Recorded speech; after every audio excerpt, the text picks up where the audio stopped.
Radhe Radhe. Articles এবং preposition দিয়ে আমরা কতগুলো বাক্য আলোচনা করব এবং বিস্তরভাবে ব্যাখ্যা করছি। দেখো, যদি বিস্তরভাবে মনে রাখতে অসুবিধা হয় সেক্ষেত্রে আক্ষরিকভাবে মানেটা অবশ্যই জানবে, এখানে এটা সহজ করে দেওয়া হয়েছে ইংরেজিটাতে। এবং সেই ক্ষেত্রে কী হবে, যখন দেখবে আমি আক্ষরিকভাবে অর্থ বের করতে পেরে গেছি, সেই ক্ষেত্রে তোমার একটু অর্থের ভিতরের দিকে যাওয়াই ভালো। কেন, ওই অর্থের ভিতর দিকে কেন্দ্র করে কিন্তু আমি আরও অন্যদিকে ভালো ব্যাখ্যা করতে পারবো এবং বুঝতে পারবো। তাহলে এখানে কি বলেছে, ক্লিন দ্য ব্ল্যাকবোর্ড, অর্থাৎ ব্ল্যাকবোর্ডটি পরিষ্কার করো। যখন আমরা ব্ল্যাকবোর্ডে লেখাজোখা হয়ে যেত বা অঙ্ক করতাম বা অঙ্কই বেশি অঙ্ক করার সময়তেই ডাকতো, তখন অনেক সময় শিক্ষক মশাই বলতেন ছাত্রদেরকে যে ক্লিন দ্য ব্ল্যাকবোর্ড, অর্থাৎ ব্ল্যাকবোর্ডটা পরিষ্কার করো।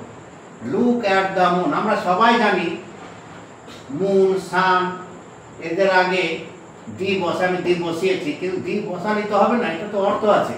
তো অর্থের মধ্যে আমাদেরকে তো ঢুকতেই হবে। অর্থের মধ্যে ঢুকতে যদি না পারি তাহলে কিন্তু আমার মনের যে অন্ধকার দূর হবে না।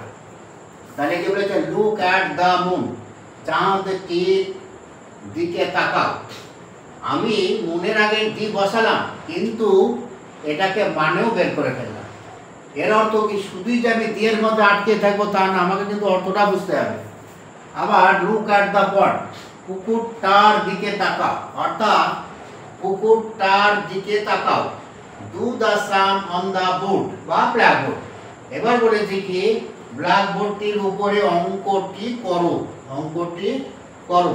এবার লিসেন টু মি, অর্থাৎ আমার কথা শোনো। এটা তো আমি পেয়ে গেলাম আক্ষরিকভাবে। যখন আমি এটাকে আরও বিশ্লেষণ করবো, অর্থাৎ মনে সব বলে না, এই আমি যা বলছি তা শোন, শুনছিস না কেন, অর্থাৎ এই লিসেন টু মির অর্থ যখন আমরা ভিতরে চলে গেলাম তখন আমি জানতে পারলাম আমার কথা শোনো। এটা তো আক্ষরিকভাবে আমি পেয়ে গেলাম শেষ থেকে সাধারণ নিয়ম অনুসারে, কিন্তু যখন এটাকে বিস্তারিতভাবে একটু ব্যাখ্যা করবো তখন জানতে পারবো যে আমি যে কথা বলছি সেটা শোনো। শিক্ষক মশাই বলে ক্লাসে এসে লিসেন টু মি, তার মানে কি আমার কাছে শোনো না আমার কথা শোনো। শিক্ষক মশাই যখন ক্লাসে ঢোকান তখন কি বলে, লিসেন টু মি, অর্থাৎ আমার কথা শোনো, অর্থাৎ আমি যে কথাগুলো বলছি সেগুলো শোনো। এবার লিসেন টু ইয়োর মাদার, অর্থাৎ তোমার মায়ের কথা শোনো, অর্থাৎ তোমার মা যে কথাগুলো বলছে, আমার মা যে কথাগুলো বলছে সেগুলো শোনো। আবার এখানে বলেছে I am senior to my brother, অর্থাৎ আমি আমার ভাইয়ের থেকে বড়।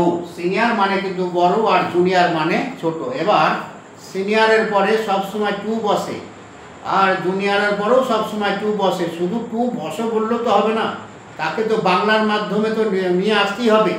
কিন্তু বাংলার মাধ্যমে যতই নিয়ে আসি সিনিয়রের পরে কিন্তু আমি টু বসাবই। তাহলে কি হচ্ছে, এই বাক্যের ক্ষেত্রেও তাই হয়েছে, বাংলা অর্থ আমাকে বের করতে হবে এবং সিনিয়রের পরে কি বলে সেই শব্দটা কিন্তু আমি এখানে বসিয়ে দিয়েছি। এবার কি বলেছি, মে আই কাম ইন। আমরা যখন 5-6 হাই স্কুলে চলে গেলাম তখন কি হতো, ওই দু একটা কথা জানতে পারতাম, may I come in sir, may I go out sir. তখন এটা আমরা ছোটতে আনন্দ পেতাম বলতে, এবং প্রয়োজন থাকলেও বাইরে যেতাম, প্রয়োজন নাই হয়তো আমি জল খেতে যাবো, সেই সময় কলে জল খেতে হতো, টিউবওয়েলে জল খেতে হতো। তাহলে কি হচ্ছে, তখন আমরা বলি মে আই গো আউট স্যার, মানে একটা আনন্দ ছিল, 2-4 জন মিলে চলে যেতাম।